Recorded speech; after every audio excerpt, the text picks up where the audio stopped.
Vamos a establecer contacto con Enzo Helguera, él es analista político y de opinión pública peruano. Los saludamos, Enzo, gracias por estar con nosotros en Hoy en el Mundo y por ponernos en contexto con todo lo que está sucediendo en estos momentos en Perú. Justamente quiero preguntarle qué pasó, por qué el Congreso negó el gabinete del presidente Martín Vizcarra.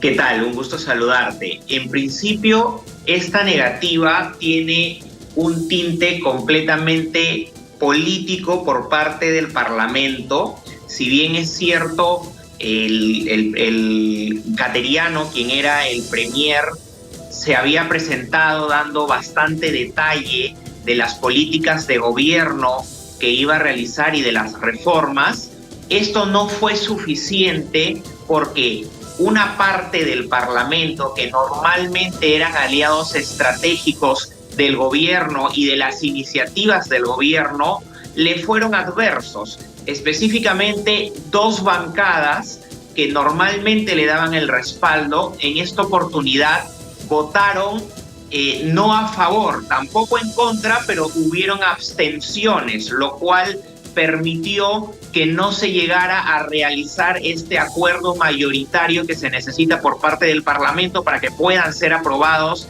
para que pueda ser aprobada dicha moción en donde se presentaba el premier con todos los ministros. Esto, sin embargo, responde, como te mencionaba en un inicio, a intereses políticos, porque estos bloques, al estar en elecciones, tenían determinadas demandas, no solamente políticas, sino también de intereses particulares y subalternos a los intereses de la población, y lamentablemente han jugado una mala pasada en esta ocasión. Bueno, usted menciona que hay cierto tipo de intereses políticos y básicamente en esto radica el problema. ¿Podemos hacer un poco más de énfasis en esto? ¿Qué tipo de intereses políticos y por qué no iban acorde con el bien común?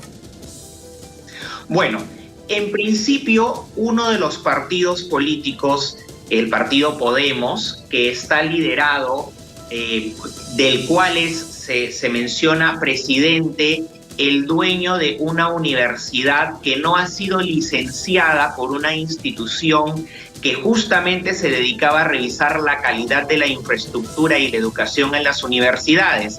La persona que lideraba ese órgano fue promovido a ministro de Educación. Entonces, el partido pedía la cabeza de ese ministro de Educación que justamente había tenido injerencia política para no licenciar a esta universidad, evidentemente por características técnicas que estas son publicadas y se puede corroborar. Sin embargo, ellos habían pedido la cabeza de dicho ministro. Entonces, ese termina siendo un interés subalterno a los intereses de la ciudadanía y de la población, porque evidentemente esto responde a una práctica privada de una universidad que no cumplía los requisitos de ley para que pueda ser licenciada. Entonces se le retiró de manera permanente dicho permiso. Y en otra oportunidad, otro partido estaba pidiendo la cabeza de la ministra de Economía sin ningún sustento en relación a que ella haya hecho una mala práctica del ejercicio del ministerio. Entonces, este tipo de argumentos terminaron siendo mezquinos y subalternos a los intereses de la ciudadanía, como te mencionaba en un inicio. Enzo, esta no es la primera vez que se realiza el voto de confianza. Primero quisiera saber en qué consiste el voto de confianza. Bueno, el premier presenta a todo su gabinete en relación a exponer las políticas de gobierno que van a tener durante su gestión.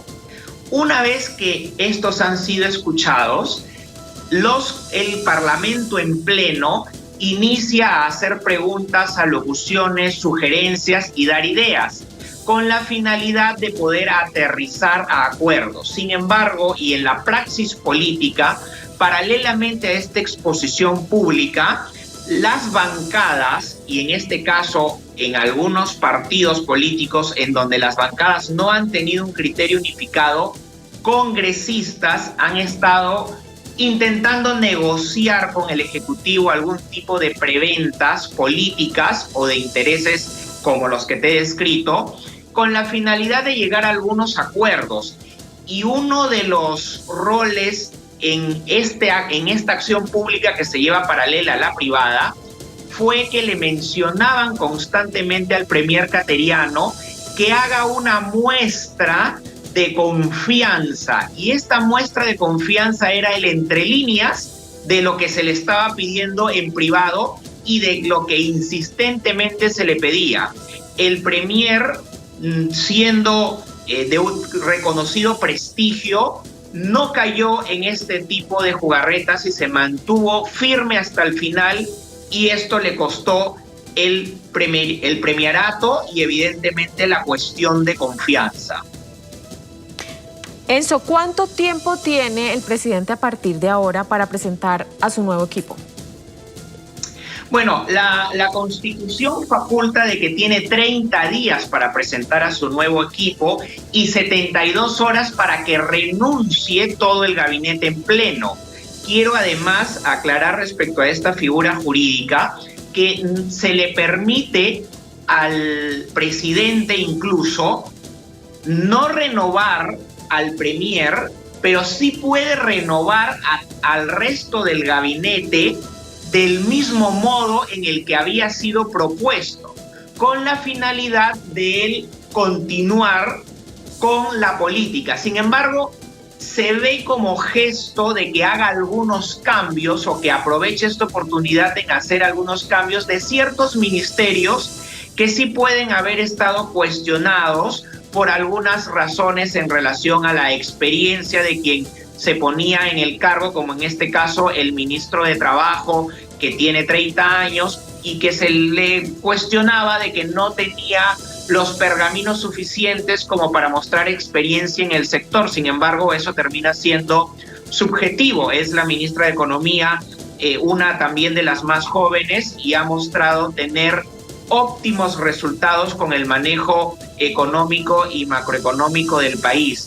Y evidentemente está además preparada y acreditada a nivel nacional e internacional como académica. Entonces estos temas terminan siendo bastante subjetivos, pero la Constitución faculta al presidente que, de acuerdo a su voluntad, él finalmente pueda renovar al resto del gabinete, con excepción del premier, o hacer algunos cambios que considere necesario. La ley no lo obliga a especificar qué cambios debería hacer, ni le coloca mínimos o máximos de cambios.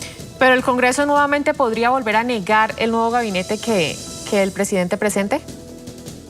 Sí, en efecto, podría volver a negar, y podría negárselo en este último periodo de gobierno de manera ilimitada, porque también la norma, y aclarada por el Tribunal Constitucional, faculta, y para proteger un nuevo enfrentamiento entre el Ejecutivo y el Parlamento, que el Parlamento no pueda ser disuelto en este último año, como ya ocurrió con el anterior Parlamento, que el presidente lo terminó disolviendo por haber sido negada la cuestión de confianza 2 veces de manera seguida, ¿no? Entonces ahí se le negó la confianza, pero esto no puede volver a ocurrir, y si no hay un punto de consenso, evidentemente vamos a continuar con un colapso. Lo lamentable de esto es que finalmente, estando en la época y en la etapa de crisis sanitaria, era importante de que sí exista un gesto político, pero para pensar en los intereses de la ciudadanía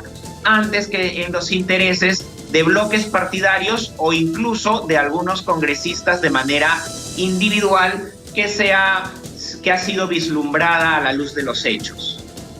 Bien, Enzo, esto es en cuanto a lo que ha sucedido con este gabinete del presidente Martín Vizcarra. Quiero, antes de finalizar la entrevista, que usted me hable cómo ha sido el manejo que le ha dado el presidente Vizcarra a la pandemia del COVID-19, cómo se ha vivido en Perú.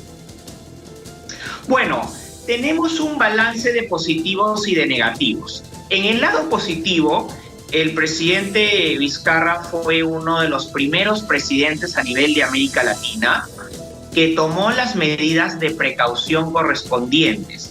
Sin embargo, también fuimos y liderando el continente de Sudamérica y siendo a nivel de América Latina también uno de los que lideramos en tener la cantidad de test más grande que pueda ocurrir en esta subregión. ¿Por qué? Pues muchas veces Brasil tenía el liderazgo de cantidad de test y otras veces Perú se lo ha quitado. Y hablamos de que evidentemente Perú es muchas veces más pequeño que Brasil. Esto en representación de la gran cantidad de detección que podía haber de las personas contagiadas o de los ciudadanos contagiados.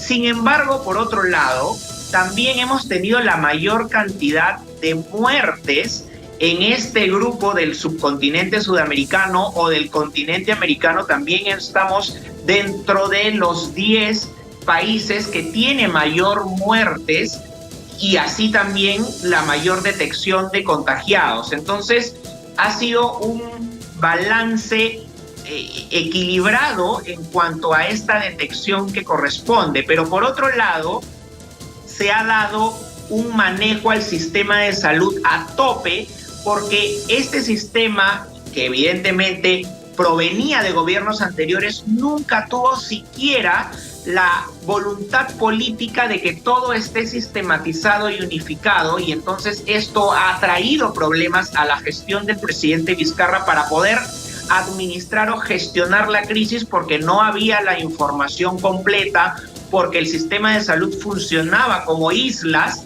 y las ha tenido que integrar todo en plena crisis sanitaria. Paralelamente a esto, ha hecho el intento de reactivar la economía y los dineros que iban trasladados a las personas más necesitadas y humildes no llegó al 100% de manera efectiva, porque producto de la corrupción de los gobiernos locales o subnacionales, cuando han elaborado los padrones en las comunidades o ciudades que corresponde, estos han sido vulnerados y han terminado, una parte de ellos, beneficiando a los amigos de las autoridades locales y no a las personas realmente pobres. Entonces, tuvo ese problema de administración también la gestión de Vizcarra cuando quiso dar pues estos dineros a las personas más necesitadas y pobres. En el tema de la reactivación económica está teniendo un éxito relativo porque se está dando una segunda fase para ayudar a las empresas que están siendo golpeadas por el coronavirus y además traer una estabilidad económica y financiera con la finalidad que no se corte la cadena productiva y que estas empresas se puedan recapitalizar con préstamos de intereses bastante bajos y producto del capital que puede sustentar las empresas. Entonces, ha habido positivos y negativos en este balance, a pesar de que el sistema evidentemente mostró todas sus falencias y se encuentra el presidente con actuales dificultades para poder tener el control o el mejor manejo de esta crisis. Bien, Enzo, infortunadamente se nos ha acabado el tiempo. Para usted le agradecemos por entregarnos esta información, por ponernos en contexto de lo que está sucediendo en materia política y pandémica en Perú. Gracias por estar con nosotros. Gracias a ti, hasta luego.